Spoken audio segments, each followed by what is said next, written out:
Afise ikiruta indirimbo, afise ikiruta n'ituro, ndaje wese ndikimazi, ni jewe kuramya kwawe. Afise ikiruta indirimbo, afise ikiruta n'ituro, ndaje wese ndikimazi, ni jewe kuramya kwawe. Icambere abantu bavuga ko indirimbo za gospel zo hano mu gihugu zidahabwa atakibanza gihabwa, bisubire ko kubera ko twe tuba mu mahanga turazikurikirana cyane kandi tukazirabira mu mateleviziyo y'abanyamahanga, ukiyumvira ukuntu indirimbo y'abarundi yashitseyo bikagutangaza. Urumva ko ico ari intambwe ya mbere kuri gospel y'u Burundi. Hama twebwe turi mu mahanga no kuri natwe baratwakira neza. Indirimbo zacu iyo zitanze uravye nkaho ndi mu Buganda, iyo nkoze indirimbo nkayitanga ku mateleviziyo iracurarangwa neza cyane, kandi urumva ko ari intambwe nini nziza cyane. Abo bantu bavuga ngira baba bihenze bisubireko.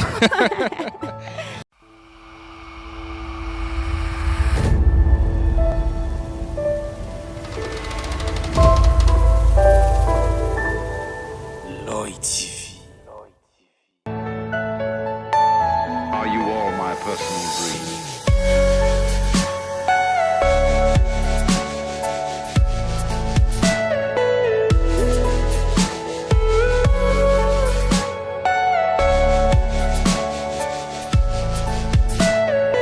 Everything you know is in your mind.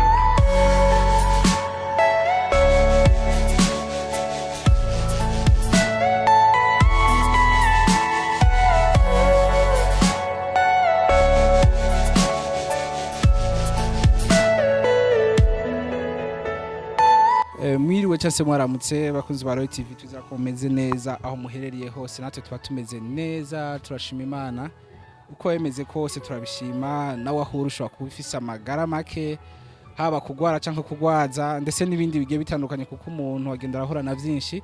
Tukubwira nti ni wihangane, hamusenga Imana kuko Imana niyo byose bitagenda neza bigaca bihera. Uno musire dufise umutumire kuri mikro za Roy TV, ngira murabona yuko ntitwovuga ngo ni umuntu yoroshe, ni umuntu adasanzwe, ni umuntu w'ubwiza bwinshi, haba ku rukuba ku mutima, eka ni umuntu yahawe ijambo nanye n'ijambo. Muraza kumumenya, ndazi mufise inyota yo kumenya uwo ari we. Turaza kubabwira byinshi kuri we kugira ngo mutahure, mumumenye. Gure no mwanya n'isi abakunzi ba Roy TV, mube n'abakunzi biwe. Amakuru cyane sister. Namahoro. Muri impore? Ego. Karibu kuri mikro za Roy TV. Murakoze cyane. Hari abantu bakubonye bavuga ati uyu muntu kari rya mbere tumuye kuri mikro za Roy TV, ninde bifuza kumenya akazina kawe? Murakoze, nitwa Kwizera Grace Divine, ndi umumama yubaha Imana. Ego. Nayibabwiye ni umuntu afise ubwiza haba ku rukuba no mu mutima, mva ni umumama yubaha Imana, kandi umaze kubaha Imana nayo Imana ikiguha kubahwa n'abantu ikakubahisha.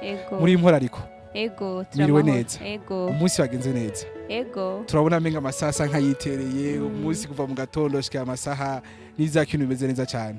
Bimeze neza usibye akazuba gahari, ariko ibindi ni sawa. Ibindi ni sawa, akazuba niko kagiye gasa nk'akabagora. Niko bimeze nico gihe cyako. Ego turi kuri mikro za Roy TV, dufise Grace, umwe mu bahawe ubutumwa ngabushikane kure, abicishije mu ndirimbo mpimbazamana, abo kenshi nkunda kwitwa abakozi b'Imana, kandi ko nabiri bivuga ngo abaririmbira Imana ni nabo bavuga ubutumwa kuko babicisha mu ndirimbo. Uno musi kumwe na Grace kuri mikro zacu, hari abantu benshi bifuza kumenya Grace ninde? Grace tumvise ngo n'umurimbyi mpimbazamana, ibi bintu yavyinjiyemo ryari, abatari bwasho tangura za baragukurikirana. Ego, murakoze. Grace ni umumama avuga ubutumwa bwiza biciye mu ndirimbo. Nabitanguye carrière solo nayitangiye mu bihumbi 2020 niho niyumviriye gutangura gukora indirimbo ku giti ciwanje, ariko ahandi nari sanzwe ndi umuririmbyi, nari sanzwe ndirimba mu makorale, mu maministère. Ego uravuga nti ntibizohera ngaho makora reka ninjire muri studio kugira ngo nkore igikorwa ejo canke ejo bundi naba ntagishobore n'abana ca sabuze ku bazone ati umuvyeyi wacu ari ikintu yadusigiye ni nk'umurage mwiza muri rusange upfuza kuzoraga bawe. Ego cane gose Ego. Murakoze cyane, murumva yuko hageze ya mutangurira mu maministère mu ma eglise mu nyuma navuga nteka twinjire muri studio. Mbega iki gikorwa va mugitanguye mwagitanguriye hehe, niki cyabateye kumva ko namwe mwo kwinjira muri studio mugakora bitohera mu rusengero? Iki gikorwa novuga ko kuri jewe nagitanguriye mu Bugande mu 2020. Ico gihe muribuka ko hariho ingwara yitwa corona yateye, bica bisaba ko tuza dukorera ibikorwa byacu ku ma YouTube. Hama nca ndiyumvira kuza ndakora ibikorwa byanje kubera ko n'ubundi nari sanzwe ndi umuririmbyi. Nca ntangura kuza ndakora muri studio, sohora indirimbo zanje kugira ngo mbwire abandi bantu ubutumwa bwiza biciye mu ndirimbo. Ego. Uvuze ko ibikorwa byanyu mwabitanguriye mu Buganda, vyumvikane ko mu Buganda gira guhera ico gihe mu bitanguye ariyo musanzwe mu. Ego niyo mba. Uno musi muri mu Burundi. Ego. Karibu mu Burundi. Murakoze. Karibu mu kayaga ka Tanganyika. Murakoze. Nigiye kintu wari ukumbuye mu Burundi uvuga ati sigenzi warase mu Burundi? Mu Burundi nari nkumbuye ibintu byinshi cyane. Ego. Nizere ko washoboye kubironka. Ego. Akayaga kakuguye neza. Cyane. Umuntu ataheruka mu Burundi wumva wamubwira iki? Umuntu adaherutse mu Burundi abahomvye. Umvuga ati bantu simbe rero ze kurya gafi. Ego bantu simbe ubanze wumvirize kudufi dufise hano n'utudagara. Mumaze igihe kingana gute mushitse? Maze insomene. Ego indwi imwe. Ego. Murakoze cyane, murumva yuko ibikorwa byiwe rero quarantaine bimwe tubavuga ati abantu bagume mu nzu, wacu bati je sinshobora kwemera impano yanje ndayicarike, reka ntangure nkore, abo bizoshikira bizebashikire, ni vyashika nabo bakugurura ndabishire ku mugaragaro rero vyimbitse ari igikorwa cyanyu cyatanguriye. Mbega vyaroroshe ko mutangura nagiye kiyagiye muri corona vyari bigoye? Byari bigoye cyane, twatanguye bitugoye, ariko nyuma tuza kugurura studio yitwa DMP Seasons. Urumva ko byaciye vyoroha kandi nta mwanya munini wahabaye kugira ngo tuyironke iyo studio. Ego. Abenshi two turaganira twabaza ati mbega gutangura byagenze gute, ko tuzi ko ikintu cyose kigitangura ugenda urahura n'intambamyi nyinshi, bakunze kuvuga nti uburyo ibi nabiriya umwanya uratugora, mbega ivyo byose ntivyigeze bigushikira? Kuri jewe vraiment nta ntambamyi nini nabonye. Kuko byose byaranyoroheye vraiment. Ego.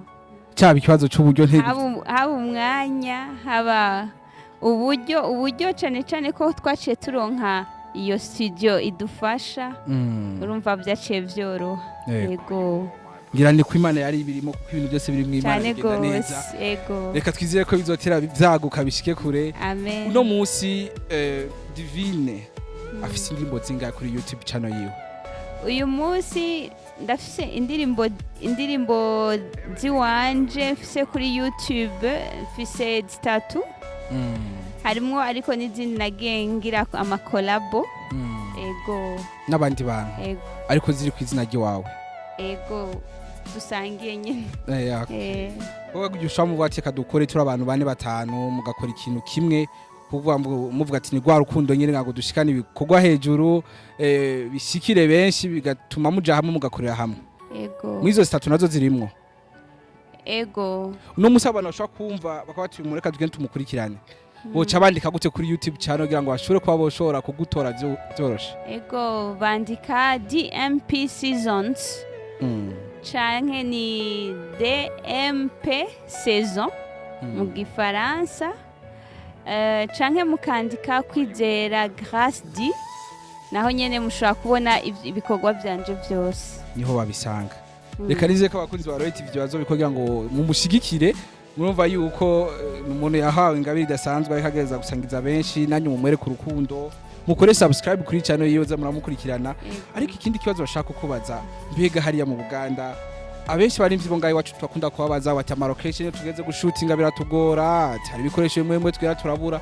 Mbe nkamwe ko muri hariya mutari no mu gihugu c'amavuko, ivyo mugiye gufata ama video bigenda gute?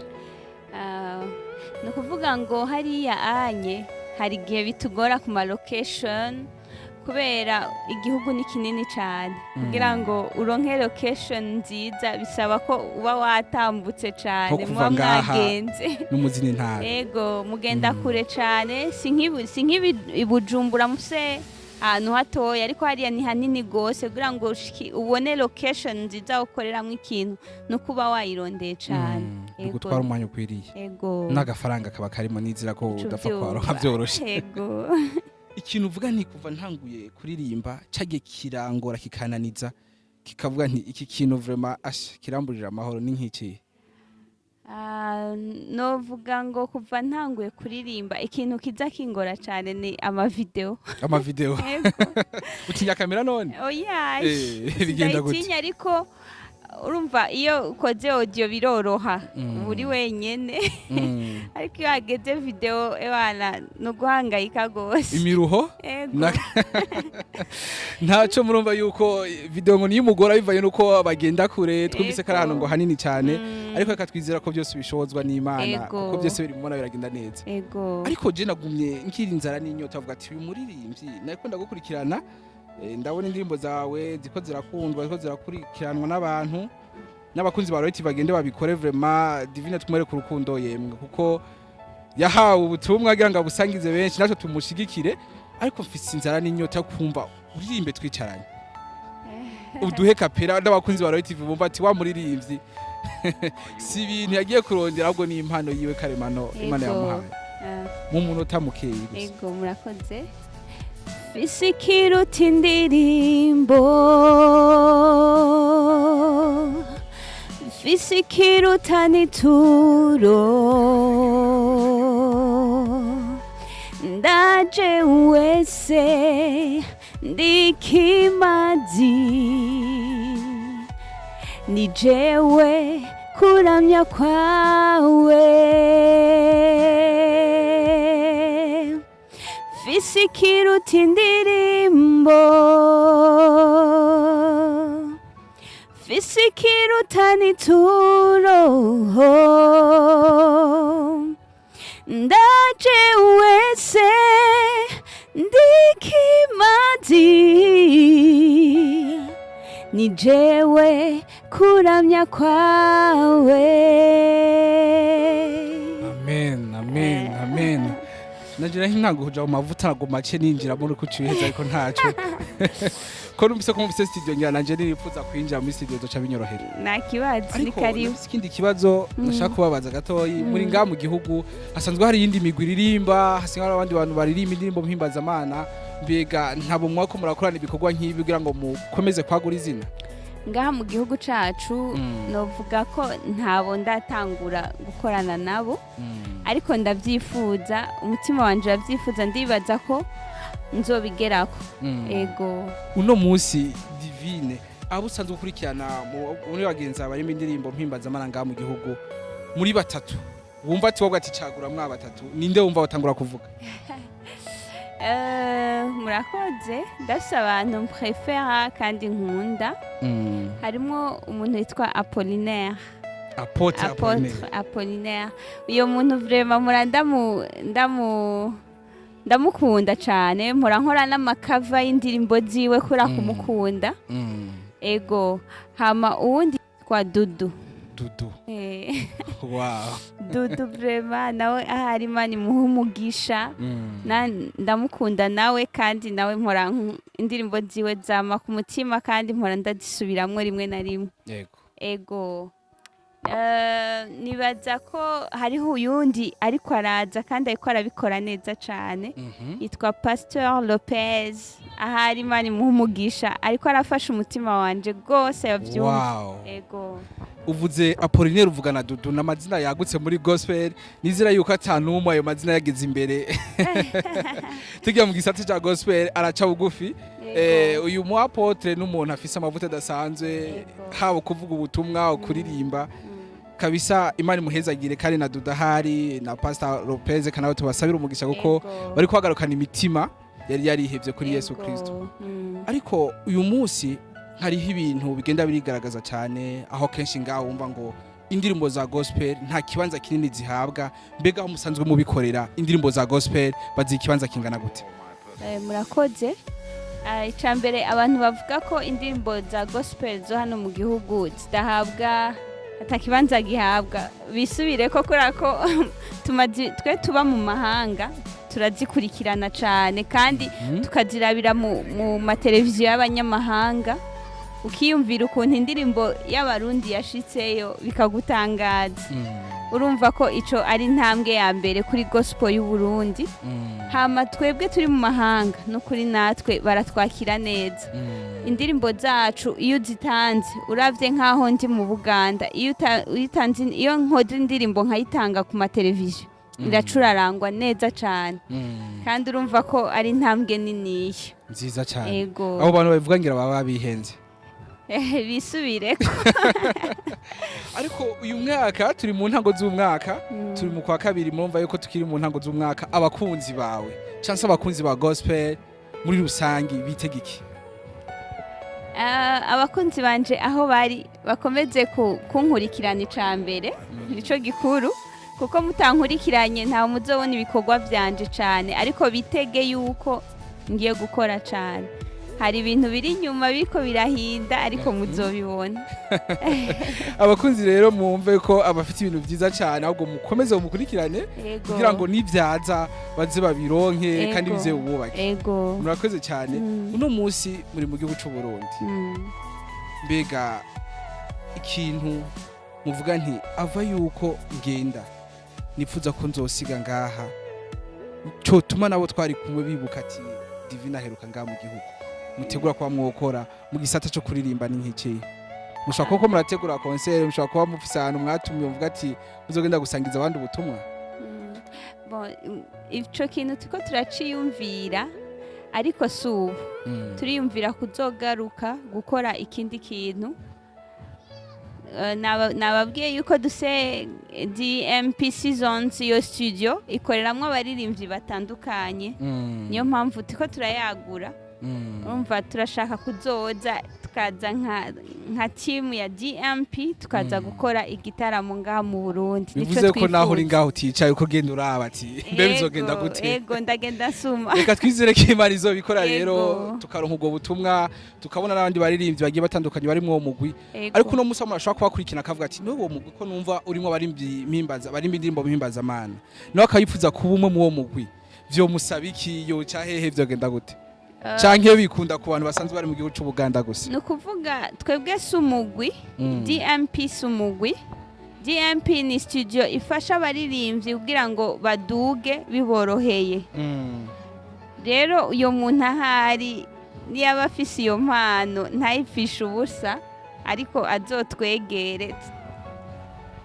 ikibazo ni kimwe dukorera Kampala niyo abashoboye kuhashika imiryango iruguruye ntashobora gukora mu Burundi hariya ibikorwa by'umugire murabikurikira ko mbona ubuhinga bwa none bwaje yokora bikabashikira navyo birashoboka ego navyo birashoboka azotwegere naho nyene tubivuganeho ego abakunzi ba Royal TV murumva yuko uyu mugwi tuvuga nti iyi studio yaje hageze ufise impano rero camwegera Grace mu mubaze abaconnecte kugira ngo namwe mufashwe ibikorwa byanyu biro nkaho biva naho bishika kuko intango ya migora no munsi rero turi kumwe na Grace umuririmbyi w'indirimbo mpimbaza Mana amaze kwandika indirimbo nyinshi murakoze ageze rakundwa na nyongere mu mukurikirane mu mwere ku rukundo mu mushigikire avuga nti kweri abakunzi banje bakomeza kwiyongera mutamushigikira intege zocika cyane uno munsi abantu batarakora subscribe kuri channel yawe cyangwa kuri channel yawe musanzwe mucisha indirimbo zawe